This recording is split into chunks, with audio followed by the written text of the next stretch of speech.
আজকে এই ভিডিওর মধ্যে আপনাদের এমন 7টি ওয়ার্নিং সাইন বা সিমটমস এর ব্যাপারে বলবো যেগুলো স্ট্রোক হওয়ার কিছুদিন বা কয়েক মাস আগে থেকে আমাদের শরীরে প্রকাশ পায়।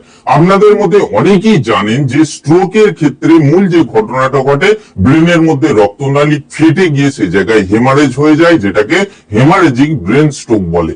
আবার অনেক সময় দেখা যায় যে ব্রেনের মধ্যে যে রক্তনালীগুলো থাকে সেই জায়গায় ক্লট বা ব্লকেজ তৈরি হওয়ার কারণে রক্তের সাপ্লাই কমে যায়, যে ক্ষেত্রে ইসচেমিক স্ট্রোকের মতো ঘটনা ঘটে। স্ট্রোকের ক্ষেত্রে যে জায়গায় রক্ত সাপ্লাই কমে যায় বা রক্তনালী ফেটে গিয়ে সেই জায়গায় হেমারেজ হয়ে যায়, সেই জায়গায় কিন্তু যে টিস্যু বা কোষগুলো আছে সেইগুলো দ্রুত মারা যায় বা শুকিয়ে যায়। ব্রেনের ওই লোকেশনটা কোন রকম ভাবেই কাজ করে না, যে কারণে আমাদের শরীরে নানা রকম সিমটমস দেখা দেয়। আজকে এই ভিডিওটি আপনারা মনোযোগ সহকারে শুনুন বা দেখুন। আজকে যে 7টি বিশেষ সংকেতের ব্যাপারে বলবো, এই সংকেতগুলো যদি আপনার শরীরে দেখা দেয় অবশ্যই কিন্তু আপনাকে একজন কোয়ালিফাইড চিকিৎসকের পরামর্শ নিতে হবে। এই সংকেতগুলো কিন্তু শরীরে স্ট্রোক হওয়ার কিছুদিন বা কয়েক মাস আগে থেকে আমাদের শরীরে দেখা দেয়। 1 নম্বর যে সংকেতটি আছে সেটি হলো কনস্ট্যান্ট হাই ব্লাড প্রেসার, অর্থাৎ একটানা উচ্চ রক্তচাপ থাকা। অনেকেই আছেন উচ্চ রক্তচাপকে অগ্রাহ্য করেন, ঠিক টাইমে মেডিসিন নেন না। যদি একটানা উচ্চ রক্তচাপ শরীরের মধ্যে থেকে থাকে, এটা কিন্তু স্ট্রোকের প্রাইমারি পর্যায়ের একটা ওয়ার্নিং সাইন হয়ে থাকে। কারণ রক্তচাপ বলতে কি, আমাদের শিরা ধমনির উপর রক্তের যে প্রেসার বা চাপ পড়ে সেটাকে আমরা রক্তচাপ বলে থাকি। কিন্তু যখন উচ্চ রক্তচাপ থাকে তখন আমাদের এই যে শিরা বা ধমনী গুলো আছে, ব্লাড ভেসেলস গুলো আছে, সেগুলো স্ট্রিক্ট হয়ে যায়, দুর্বল হয়ে যায়। ব্রেনের দিকে যে আমাদের ধমনী বা শিরাগুলো আছে সেগুলো খুবই সূক্ষ্ম এবং সরু। এই ধমনীগুলোর উপর যখন চাপ বা প্রেসার ক্রিয়েট হয় সেগুলো কিন্তু স্ট্রিক্ট হয়ে যায়, দুর্বল হয়ে যায়। অনেক সময় দেখা যায় যে এই শিরাগুলো রক্ত সাপ্লাই কমিয়ে দেয়, যে কারণে ব্রেনের মধ্যে ইসচেমিক স্ট্রোকের মতো ঘটনা ঘটে। হাই ব্লাড প্রেসার যদি কনস্ট্যান্টলি থেকে থাকে, সেক্ষেত্রে আমাদের শিরা ধমনীগুলো ব্রেনের মধ্যে যেগুলো আছে সেগুলো স্ট্রিক্ট হয়ে যাওয়ার কারণে, ইরিটেন্ট হয়ে যাওয়ার কারণে অনেক সময় ফেটে যায়, ব্রেনের মধ্যে হেমারেজ হয়ে যায়, যেটাকে কিন্তু হেমারেজিক ব্রেন স্ট্রোক বলা হয়ে থাকে। তাই যদি কনস্ট্যান্ট উচ্চ রক্তচাপের সমস্যা থাকে, আপনাকে অ্যালার্ট হতে হবে, সঠিক সময়ে খাওয়া দাওয়া করতে হবে, চর্বি জাতীয় খাবার দাবার খাবেন না, এবং আপনার চিকিৎসক আপনাকে ব্লাড প্রেসার কমানোর জন্য যে মেডিসিন দিচ্ছেন সেটা আপনি নিয়মিত নিতে থাকুন। কখনই কিন্তু একটানা যদি উচ্চ রক্তচাপের সমস্যা থাকে সেটাকে অবহেলা বা অগ্রাহ্য করবেন না। 2 নম্বর যে সিমটমস বা বিশেষ সংকেতটি আছে, যেটি স্ট্রোক হওয়ার কিছুদিন আগে থেকে আমাদের শরীরে দেখা দেয়, সেটি হচ্ছে দেখার সমস্যা বা ভিশন প্রবলেম। দেখার ক্ষেত্রে কিছু সমস্যা দেখা দেয় কয়েকদিন আগে থেকে, যেমন ঝাপসা দেখা, ঘোলাটে দেখা, অনেক জিনিসকে দুটো দুটো দেখা, বা দূরের জিনিসকে দেখার ক্ষেত্রে খুব বেশি ফোকাস বা অ্যাটেনশন লাগানো, বা ঠিকঠাক দেখতে না পাওয়া। এই যে সমস্যাগুলো আছে এইগুলো কিন্তু স্ট্রোকের কিছুদিন আগেকার অর্থাৎ পূর্ববর্তী সময়ের সাইন এবং সিমটমস হয়ে থাকে। তার কারণ হলো যখন আমাদের ব্রেনের মধ্যে রক্তের সাপ্লাই কমে যায়, যেটা ইসচেমিক স্ট্রোকের ক্ষেত্রে হতে দেখা যায়। অর্থাৎ ইসচেমিক ব্রেন স্ট্রোকের ক্ষেত্রে ব্রেনের মধ্যে রক্তের সংবহন কমে যায়, যে কারণে ওই কোষগুলো ধীরে ধীরে শুকিয়ে যেতে থাকে। অনেক সময় দেখা যায় যে স্ট্রোকের ক্ষেত্রে এই যে ব্রেনের যে শিরাগুলো আছে ফেটে যায় এবং সেই জায়গায় হেমারেজ হয়ে যায়। আর এই যে দেখার ক্ষেত্রে যে প্রবলেমটা হয়, এই ক্ষেত্রে ঠিক হয় কি, ব্রেন থেকে আমাদের চোখের দিকে যে নালী বা রক্তনালীগুলো রক্ত সাপ্লাই করে, সেই নালীগুলোর মধ্যে অনেক সময় অবরুদ্ধতা বা ব্লকেজ হয়ে যায় বা ফেটে যেতে দেখা যায়। অ্যাকিউট ক্ষেত্রে ফেটে যায়, সেক্ষেত্রে কিন্তু এই ধরনের দেখার সমস্যা হয়। চোখের সামনে ঘোলাটে দেখা বা তাৎক্ষণিকভাবে কিছু দেখতে না পাওয়া, দুটো দুটো দেখা, ধোঁয়াশা দেখা ইত্যাদি। তাই হঠাৎ করে যদি আপনার 1 সপ্তাহ বা 10 দিন নাগাদ চোখে দেখার ক্ষেত্রে এইসব সমস্যা হতে থাকে, সেক্ষেত্রে অবশ্যই একজন কোয়ালিফাইড চিকিৎসকের পরামর্শ নেবেন, কারণ এটা স্ট্রোকের ক্ষেত্রে অনেক সময় প্রাইমারি পর্যায়ের বিশেষ সংকেত হয়ে থাকে। 3 নম্বর যে পয়েন্টটি আছে সেটি হলো এক্সেসিভ ফ্যাটিক এবং উইকনেস, অর্থাৎ শরীরে হঠাৎ করে মারাত্মক ক্লান্তি এবং দুর্বলতা। এখন আপনারা অনেকেই বলবেন শরীরে ক্লান্তি দুর্বলতা প্রায় 80% মানুষের মধ্যেই থাকা একটা সাধারণ সমস্যা, কিন্তু এর পিছনে কিছু বিশেষ কারণ আছে। যেমন আপনি সঠিক সময়ে খাওয়া দাওয়া করছেন না, রাত্রে ঠিকভাবে ঘুমাচ্ছেন না, অনেক সময় দুশ্চিন্তা, স্ট্রেস, টেনশন, অ্যাংজাইটি এইগুলোর মধ্যে আছেন, বা অনেকের ক্ষেত্রে দেখা যায় যে শরীরে ভিটামিন মিনারেলের অভাব আছে। কিছু কেমন মানুষের ক্ষেত্রে দেখা যায় যে তাদের শরীরে, বিশেষ করে মহিলাদের ক্ষেত্রে, রক্তাল্পতা বা অ্যানিমিয়ার সমস্যা আছে, যে কারণে শরীরে সবসময় ক্লান্তি, দুর্বলতা, অলসতা, হাঁপিয়ে যাওয়ার সমস্যা এগুলো নিয়মিত হয়ে থাকে। যদি এই কারণগুলো আপনার মধ্যে কোনোটাই না থাকে, অথচ আপনি লক্ষ্য করছেন যে আপনার শরীরের মধ্যে খুবই কমজোরি ভাব, দুর্বলতা এবং ক্লান্তি মারাত্মকভাবে গ্রাস করছে, সেটা আপনাকে অবশ্যই অ্যালার্ট হতে হবে বা ভাবতে হবে এর কারণ কি। এটা যদি 1 সপ্তাহ থেকে 10 দিনের বেশি হয়ে থাকে, সেক্ষেত্রে আপনাকে অবশ্যই চিকিৎসকের পরামর্শ নিতে হবে, কারণ এটা স্ট্রোকের কিছুদিন আগেকার একটা সিমটমস বা সাইন হয়ে থাকে।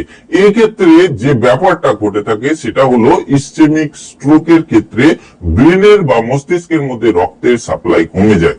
আর আমাদের শরীরে রক্তই কিন্তু গোটা শরীরের প্রত্যেকটা অংশে বা প্রান্তে অক্সিজেনকে বহন করে নিয়ে যায়। ব্রেনের মধ্যে যখনই অক্সিজেনের ঘাটতি হবে, তখন কিন্তু আমাদের গোটা শরীরে একটা ক্লান্তি, দুর্বলতা, অলসতা লেগে থাকবে। আর যদি আমাদের ব্রেনে অক্সিজেনের সাপ্লাই কমে যায়, সেটা অ্যাকিউট স্ট্রোকের ক্ষেত্রে বা ইসচেমিক স্ট্রোকের ক্ষেত্রে, দুটোর ক্ষেত্রে, অর্থাৎ হেমারেজিক এবং ইসচেমিক স্ট্রোক দুটোর ক্ষেত্রে কিন্তু মারাত্মকভাবে শরীরে একটা কমজোরি বা ক্লান্তি, দুর্বলতা থাকবে।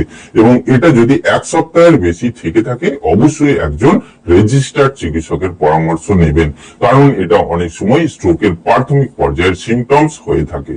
4 নম্বর যে লক্ষণটি আছে, যেটি স্ট্রোকের কিছুদিন আগে থেকে প্রকাশ পায়, সেটি হলো সাডেন অর সিভিয়ার হেডেক।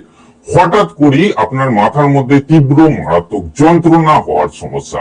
অনেকের ক্ষেত্রে দেখা যায় যে তাদের মাইগ্রেনের ক্ষেত্রে বা টিটিএইচ এর সমস্যা হয়, টেনশন টাইপ যে হেডেক হয়। অনেকে খুব গরমের মধ্যে গেলে তাদের হেডেক হতে দেখা যায়। অনেকের এমনি 2-1 দিন ছাড়া ছাড়া মাথার যন্ত্রণার সমস্যা থাকে, বা অ্যাংজাইটি, ডিপ্রেশনের কারণেও হেডেকের সমস্যা হতে দেখা যায়। কিন্তু যদি হঠাৎ করে আপনার মাথার মধ্যে তীব্র যন্ত্রণার সমস্যা হয় এবং এটা 1 সপ্তাহের বেশি থেকে থাকে, অবশ্যই আপনাকে চিকিৎসকের পরামর্শ নিতে হবে।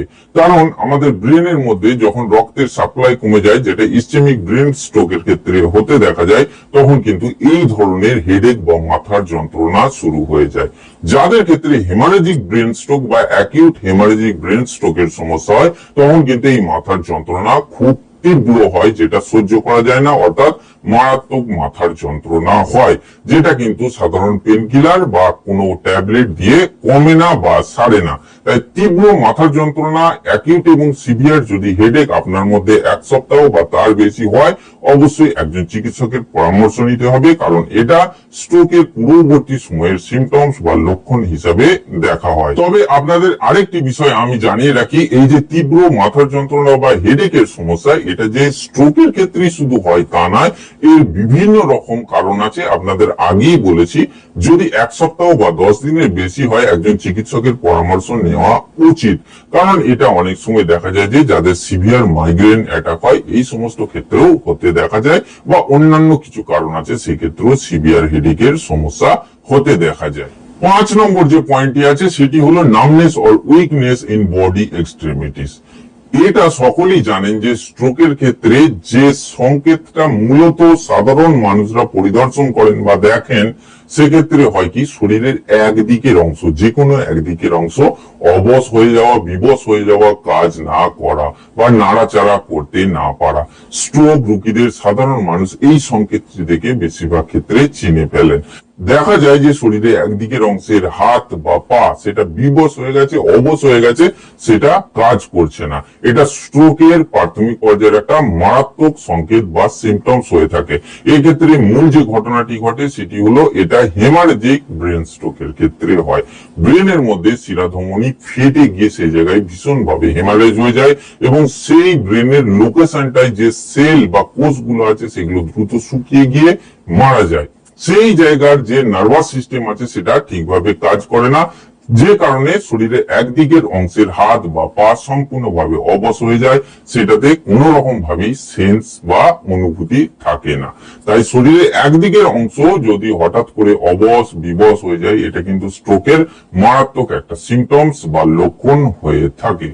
6 নম্বর যে পয়েন্টটি আছে সেটি হচ্ছে নিউরোলজিক্যাল সিমটমস। আপনি যদি কিছুদিন যাবত লক্ষ্য করেন যে আপনার মাথা ঘোরা, হাত পা কাঁপার সমস্যা হচ্ছে, আগে আপনাদের বলে রাখি এই সংকেতগুলো কিন্তু অনেক সময় অ্যাংজাইটি ডিপ্রেশনের ক্ষেত্রেও হতে দেখা যায়। এমনকি রিসার্চ বলছে যে বেশিরভাগ ক্ষেত্রে অ্যাংজাইটি ডিপ্রেশনের জন্য মাথা ঘোরা, হাত পা কাঁপা, ভয়ার্থ হওয়া এই সমস্যাগুলো হতে দেখা যায়। তবে স্ট্রোকের ক্ষেত্রে নিউরোলজিক্যাল যে পজিশনগুলো দেখা যায় সেগুলি হলো হঠাৎ করে মাথা ঘুরে পড়ে যাওয়ার মতো অবস্থা। অনেকের ক্ষেত্রে দেখা যায় যে চোখের দৃষ্টিশক্তির সমস্যা হঠাৎ করে এসে যাওয়া বা ঠিকঠাক দেখতে না পাওয়া। অনেক ক্ষেত্রে দেখা যায় যে তার হঠাৎ করে বমি আরম্ভ হয়ে গেল, অর্থাৎ ভমিটিং, নওসিয়া, বমি ভাব এইগুলো শুরু হয়ে গেছে। এই ক্ষেত্রে ঠিকভাবে চলতে না পাওয়া, অর্থাৎ কিছু ধরেও সে চলতে পারছে না। এই যে সংকেতগুলো আছে এগুলো কিন্তু স্ট্রোকের প্রাথমিক পর্যায়ের একটা মারাত্মক সিমটমস বা সংকেত, যেটা নিউরোলজিক্যাল সিমটমস এর মধ্যে পড়ে। 7 নম্বরে আপনাদের যে সিমটমসটির কথা বলবো সেটি হলো স্পিচ প্রবলেম, অর্থাৎ কথা বলার ক্ষেত্রে সমস্যা। এক্ষেত্রে হয় কি, কথার যে শব্দবিন্যাস, বাক্য বিন্যাস এগুলো সব গোলমাল হয়ে যায়, আগে পরে হয়ে যায়। যার স্ট্রোক হয়েছে সে যে কি বলছে সেটা সাধারণ মানুষ বুঝতে পারবেন না। জিভ জড়িয়ে যাওয়া, জিভ উল্টে যাওয়া, জিভকে ঠিকভাবে দেখাতে না পারা। যারা স্ট্রোকের পেশেন্ট আছেন তাদের সবসময় 3টে প্রাইমারি যে সংকেত আছে, যেমন কথা বলা, তার নাম জিজ্ঞাসা করা, জিভ বের করা, হাতগুলো উপরের দিকে করা, এইগুলো করতে বললে সে কিন্তু করতে পারবে না।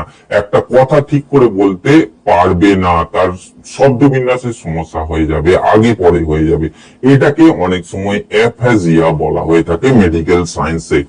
এই সমস্যা যদি কারোর মধ্যে দেখেন, তাকে দ্রুত হসপিটাল বা নার্সিং হোম বা রেজিস্টার্ড প্র্যাকটিশনারের কাছে নিয়ে যাবেন, কারণ এইগুলো স্ট্রোকের প্রাথমিক পর্যায়ের সিমটমস বা সাইন হয়ে থাকে। তো বন্ধুরা, আজকে ভিডিওর মধ্যে 6 থেকে 7টি বিশেষ সংকেত বা সিমটমস এর কথা বললাম, যেগুলো স্ট্রোক হওয়ার কিছুদিন আগে বা কয়েক মাস আগে থেকে শরীরে দেখা দেয়। এই ধরনের সংকেতগুলো যদি কারোর মধ্যে দেখেন, তাকে কিন্তু দ্রুত চিকিৎসকের শরণাপন্ন হতে হবে এবং ডায়াগনোসিসের মাধ্যমে দেখতে হবে যে এটা সত্যি স্ট্রোকের সিমটম কিনা বা অন্য কোনো কারণে হচ্ছে কিনা। আশা করছি আজকে ভিডিওটি আপনাদের ভালো লেগেছে। এখান পর্যন্ত ভিডিওটি দেখার জন্য এবং আমার চ্যানেলে আসার জন্য অসংখ্য ধন্যবাদ। আপনারা যদি ভবিষ্যতে আরো এই ধরনের ভিডিও পেতে চান, তাহলে আমার চ্যানেলটিকে সাবস্ক্রাইব করে পাশের বেল বাটনটি টিপে অল অপশনটি ক্লিক করতে ভুলবেন না। দেখা হচ্ছে পরের ভিডিওতে। ভালো থাকবেন, ধন্যবাদ।